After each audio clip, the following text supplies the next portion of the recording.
हर emotion करो celebrate एकदम Lallan top style में। आ गए हैं लल्लन टॉप स्टिकर्स जो आपको मिलेंगे बॉबल के कीबोर्ड पर। ऐसे स्टिकर्स के लिए डाउनलोड करें बॉबल कीबोर्ड। डाउनलोड लिंक पाएं डिस्क्रिप्शन में। नमस्कार, मैं हूं निखिल और आप देख रहे हैं दी ललन टॉप शो। 1947 का साल। सरगुजा की कोरिया रियासत के महाराजा रामानुज प्रताप सिंह देव को शिकायत मिली कि कोई जंगली जानवर मवेशियों को मार रहा है। कुछ ग्रामीणों को भी मार चुका है और इसके बाद महाराजा शिकार पर निकले और उन्होंने एक नहीं, दो नहीं, 3 चीतों को ढेर कर दिया। एक वक्त था जब भारत में खूब जंगल थे और उनमें खूब सारे चीते। राजा, महाराजा और रसूखदार उन्हें जंगलों से पकड़ लाते और अपने महलों में बड़े जतन से पाला करते। एक चीते पर एक उस्ताद भी होता जो चीते की खुराक से लेकर सेहत का ध्यान रखता, टहलाने वहलाने ले जाता।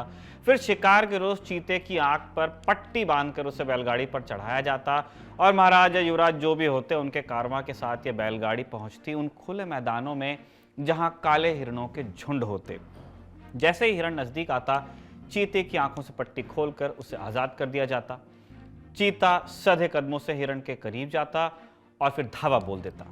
हर शिकार में सफल होने पर चीते का इनाम एक प्याला खून का और दिन ढलने के बाद पूरी खुराक। सुनने में बढ़िया इंतजाम लगता है, लेकिन इसके बावजूद समय के साथ चीते कम होते गए और फिर ओझल।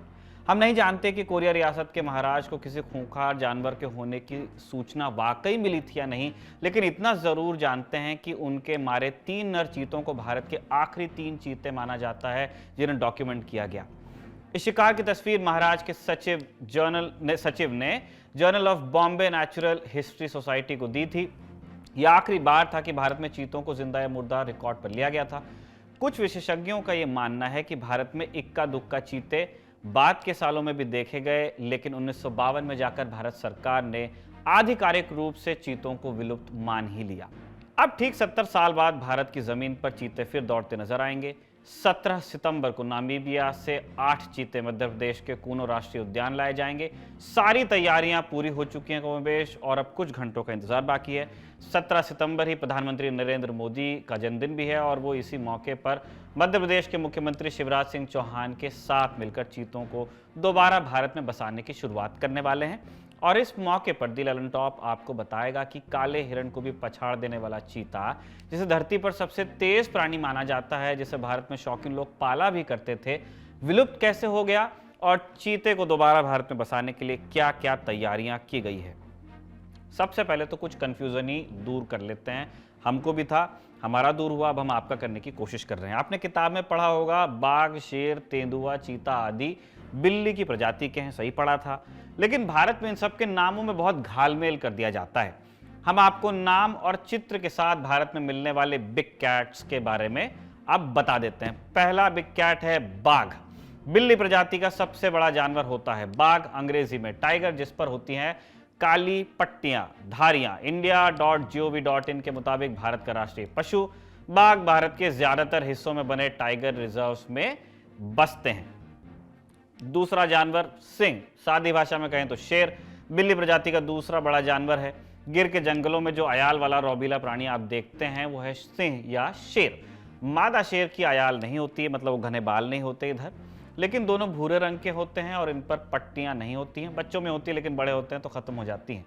भारत में शेर सिर्फ और सिर्फ गुजरात के गिर में मिलते हैं।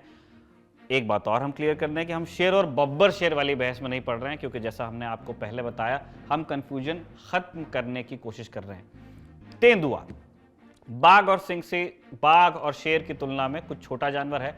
हल्के पीले रंग या भूरे रंग का होता है और उस पर होते हैं काले धब्बे।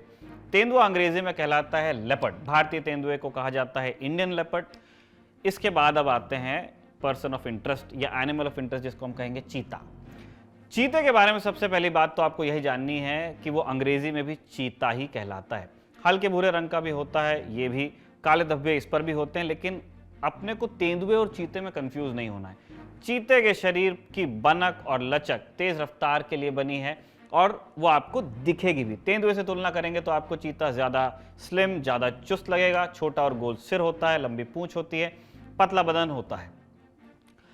तो अब आप समझ गए होंगे कि हम किस जानवर की एक्चुअली बात कर रहे हैं, चीता। अब ये जान लीजिए कि चीते और बाकी बिग कैट्स की रफ्तार में कितना फर्क होता है। चीते की रफ्तार हो सकती है 120 किलोमीटर प्रति घंटा। कुछ चीते इसके कुछ ऊपर भी गए हैं। सिंह या शेर 80 किलोमीटर प्रति घंटा, जैगुआर 80 किलोमीटर प्रति घंटा, कूगर 75 किलोमीटर प्रति घंटा और बाघ 65 किलोमीटर प्रति घंटा। चीता पहले भारत के बड़े हिस्से में आसानी से मिलता था। अब एक बात यहाँ पे समझने वाली है, हमें ऐसा लगता है कि सारे जानवर बस घने जंगलों में ही बसते हैं और घने जंगलों से हमारा मतलब खूब सारे हरे भरे कच्छ हरे पेड़ से ही होता है। बाघ और तेंदुए भी कुछ कुछ इसी तरह के जंगलों में हमें मिलते भी हैं, बात सही है। लेकिन शेर, सिंह वाला शेर और चीता विरल वनों में बसते हैं, जैसे कि आप गिर में देखते हैं गुजरात के। बीच बीच में पेड़ आते हैं, झाड़ियाँ आती हैं, झुरमुट आते हैं, कुछ घास के मैदान भी होता है, थोड़ा खुला इलाका होता है। चीते घने जंगलों और पहाड़ी इलाकों में भी पनप जाते हैं, लेकिन वो खुले इलाकों को ज़्यादा पसंद करते हैं और इसका एक कारण है। हमने आपको बताया था कि काले हिरण के शिकार के लिए चीतों का इस्तेमाल होता था। अब काला हिरण भी बहुत तेज दौड़ने वाला जानवर है। अगर वो जोर लगाए तो 110 किलोमीटर प्रति घंटा की रफ्तार पकड़ सकता है। इसे पकड़ने वाला चीता 125 किलोमीटर प्रति घंटा की रफ्तार पार कर सकता है।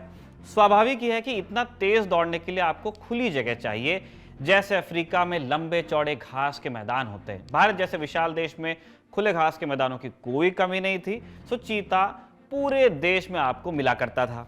लेकिन जैसे जैसे आबादी बढ़ी और तकनीक का विकास हुआ, इंसान एक एक कर मैदानों को खेतों और शहरों में बदलने लगा। बाद के समय में फैक्ट्रीज भी आई, तो चीते को जो खुले मैदान पसंद थे, जो खुली जगहें पसंद थी, वो कम होने लगी और चीतों की संख्या स्वाभाविक रूप से घटी। अंग्रेजों के आते आते चीतों की संख्या काफी घट चुकी थी। अंग्रेज आए तो उन्होंने चीतों के सर पर इनाम ही रख दिया, बाउंटी। 6 रुपए छोटू चीता के लिए और 18 रुपए वयस्क चीते के लिए। इसने चीते के शिकार को एक खेल के रूप में प्रमोट किया और चीते और भी धड़ल्ले से मारे जाने लगे। अब आप पूछ सकते हैं कि चीते तो महलों में भी पल रहे थे, तो वो बचे क्यों नहीं? तो जवाब ये है कि चीते पालतू होकर परिवार नहीं बढ़ा पाते। जिस तरह कुत्तों को पेशेवर तरीके से ब्रीड किया जा सकता है, अलग अलग नस्लों का विकास किया जा सकता है, उसी तरह चीतों की संख्या बढ़ाना बहुत बहुत मुश्किल होता है। इसीलिए चीते कम होते गए। जब वो जंगलों से ओझल होने लगे तो राजे रजवाड़े वाले उन्हें अफ्रीका से भी मंगवाने लगे, लेकिन ये प्रयास सफल हो नहीं पाए। 1950s तक सब खत्म हो गया। चीते रह गए सिर्फ ईरान और अफ्रीका में। ईरान में चीता लुप्त प्राय है ही, लेकिन अफ्रीका में बायोलॉजिस्ट ने चीतों की ब्रीडिंग में कुछ सफलता पाई है और इसी ने भारत में चीते बसाने के विचार को फिर से ऊर्जा दी है। अब आप पूछेंगे फिर से का मतलब क्या है, क्या पहले भी कोई प्रयास हुआ था? तो जवाब है हाँ। 1970 के दशक में भारत ईरान से चीते लाना चाहता था, क्योंकि आइडिया यह था कि ये एशियाटिक चीता है, तो एशिया का एशिया में ही आएगा तो वो सूट करेगा, ये आइडिया था। लेकिन अपने यहाँ लग गई इमरजेंसी और ईरान में शाह का तख्त चला गया और बात चली गई ठंडे बस्ते में। बाद के सालों में ईरान में ही इतने कम चीते बच गए कि उन्हें वहां से भारत लाना संभव नहीं रह गया और तब भारत ने अफ्रीका की तरफ गंभीरता से देखना शुरू किया। चीतों को अफ्रीका से लाने के लिए अगला प्रयास होता है 2009 में, ठोस प्रयास जिसको हम कहेंगे। तब मनमोहन सिंह की यूपीए सरकार थी, कागजी कार्रवाई होने लगी, मंत्रियों के दौरे भी होने लगे। वैसी एक तस्वीर आप आज देख भी रहे होंगे, जयराम रमेश की, वायरल है। नेशनल टाइगर कंजर्वेशन अथॉरिटी ने इस बाबत 2010 में सुप्रीम कोर्ट की रजामंदी मांगी, लेकिन 2013 में न्यायालय ने यह कहते हुए चीतों के भारत आने पर रोक लगा दी कि वो एक फॉरेन स्पीशी हैं, जानवरों की दुनिया के हिसाब से कहें तो विदेशी नागरिक हैं। यह मामला घिसटता रहा। फिर 2019 में जाकर एनटीसीए ने सर्वोच्च न्यायालय से कहा कि international union for conservation of nature को भी चीतों के भारत आने में कोई समस्या नहीं है और हम पूरा इंतजाम कर रहे हैं उनके लिए। इसके बाद 2020 में जाकर सर्वोच्च न्यायालय ने अनुमति दे दी और नामीबिया और दक्षिण अफ्रीका से बात शुरू हुई। नामीबिया के साथ कार्रवाई पूरी हो चुकी है, तो वहां से चीते पहले ही आ रहे हैं। आने वाले समय में दक्षिण अफ्रीका से भी चीते भारत आ सकते हैं, कागजी कार्रवाई चल रही है। यह पहले से तय था कि चीते मध्य प्रदेश के श्योपुर और मुरैना में पड़ने वाले कूनो राष्ट्रीय उद्यान में लाए जाएंगे। क्यों? इसकी कहानी लंबी है, लेकिन हम संक्षेप में आपको बता देते हैं। हुआ ये कि भारत सरकार गिर के शेरों को कहीं और भी बसाना चाहती थी, ताकि अगर गिर के शेरों पर कोई आपद आए तब भारत से शेर साफ ना हो जाए, उनकी आबादी बनी रहे। इसके लिए कूनो को चुना गया, क्योंकि वहां का माहौल बिल्कुल गिर जैसा था। वैसे ही खुले खुले विरल वन। जब यह प्रस्ताव आया तो मध्य प्रदेश सरकार ने कूनो के इलाके को नोटिफाई किया और वहां से 24 गांवों को हटवाया, विस्थापित किया।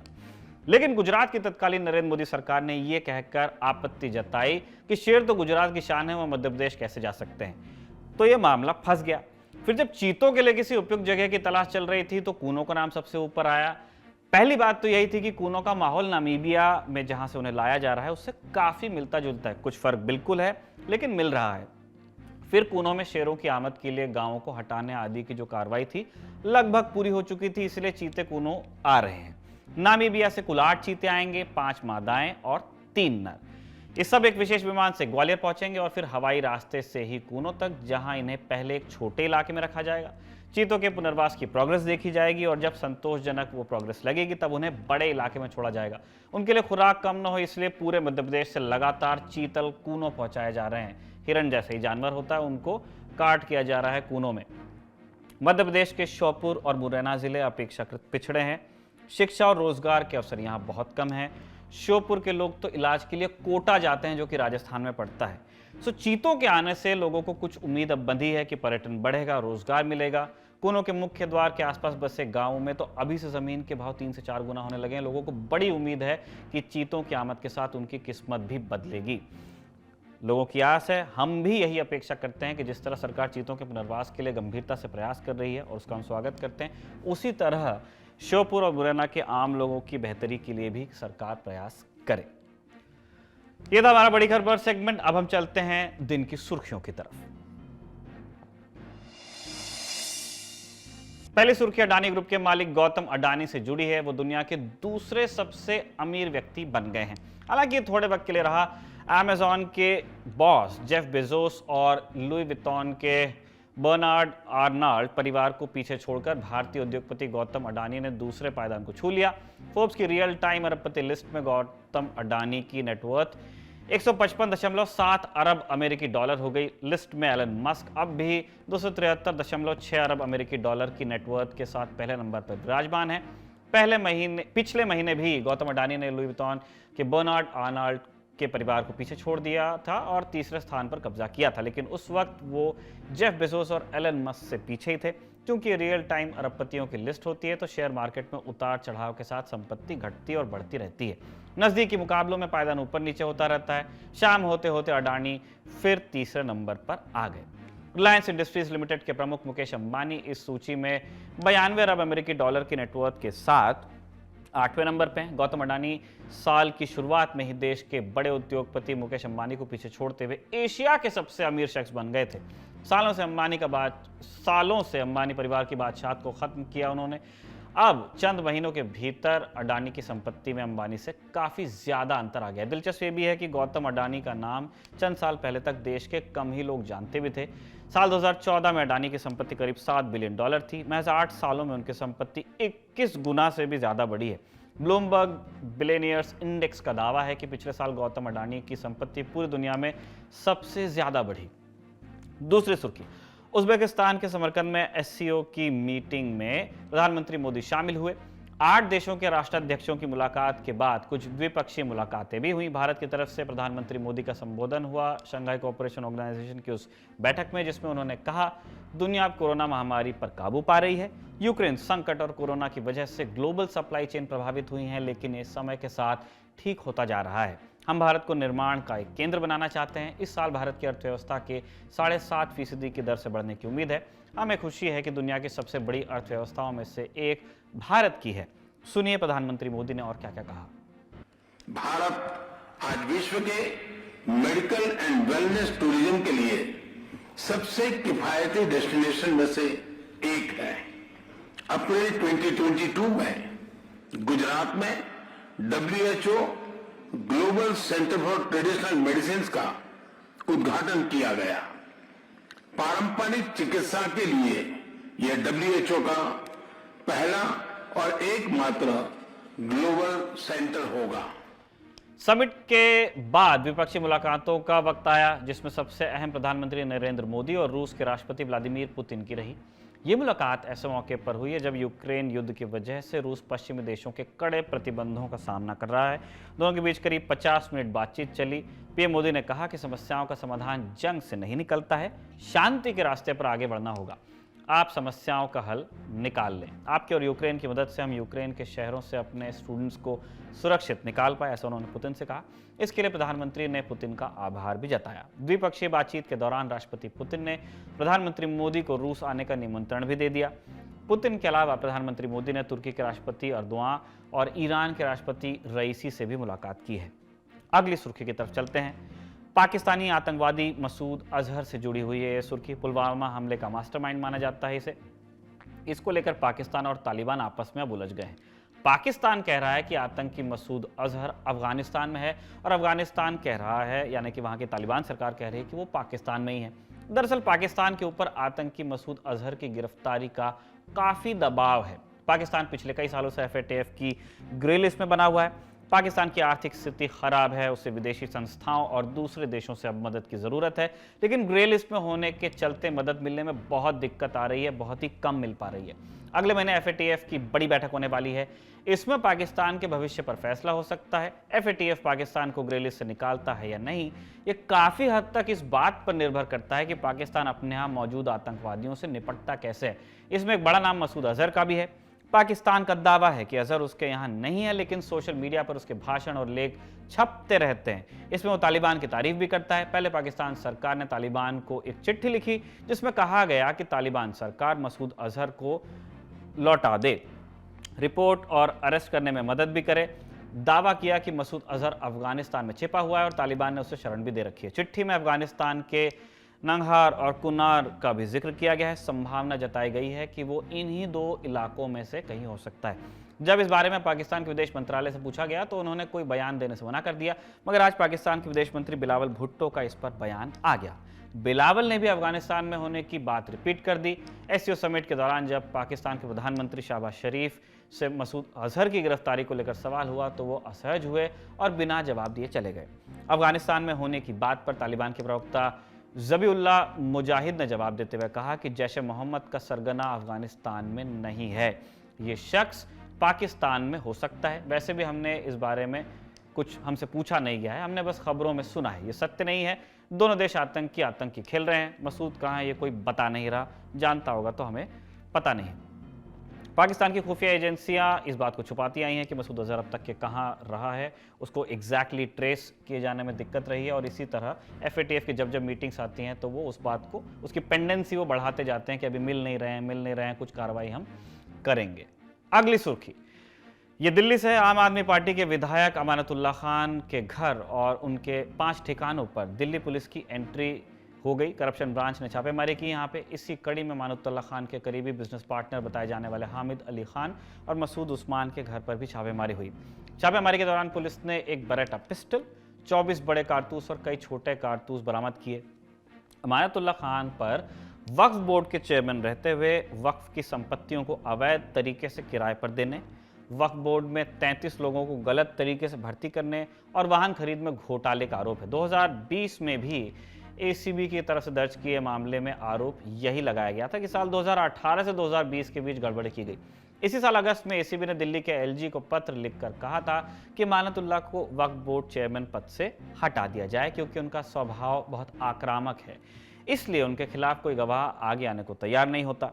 ACB ने उनके खिलाफ दर्ज 23 आपराधिक मामलों का हवाला भी तब दिया था। आज ACB ने अमानतुल्लाह खान को पूछताछ के लिए भी बुलाया था। एक तरफ पूछताछ होती रही, दूसरी तरफ छापेमारी। अगली सुर्खी है पंजाब से। पंजाब के पूर्व मुख्यमंत्री कैप्टन अमरिंदर सिंह 19 सितंबर को भाजपा में शामिल हो सकते हैं।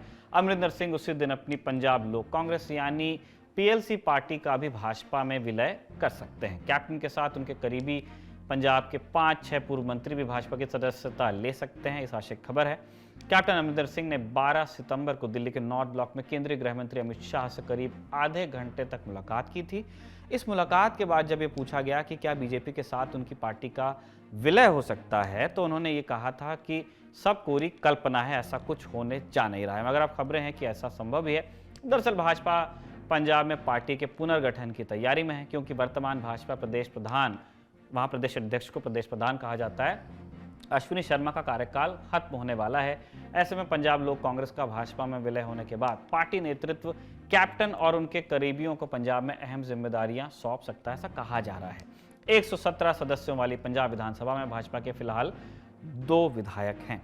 यह था आज का the Lallantop show. Comment box में लिख के बताइएगा कि आपको कैसा लगा। चीतों का हम स्वागत कर रहे हैं और स्वागत कर रहे हैं वीकेंड का भी। स्वस्थ रहिए, सुरक्षित रहिए और इंतजार कीजिए दी ललन टॉप शो की अगली किस्त का। उस किस्त में आपसे मुलाकात होगी। इसी कामना के साथ फिलहाल विदा लेते हैं। शुभ रात्रि। लल्लन टॉप का सबसे ठस, ठेठ और ठसकदार बेबी आ गया है लल्लन टॉप का पॉडकास्ट जिसका नाम है बाजा और ये बजेगा सिर्फ लल्लन टॉप ऐप पर।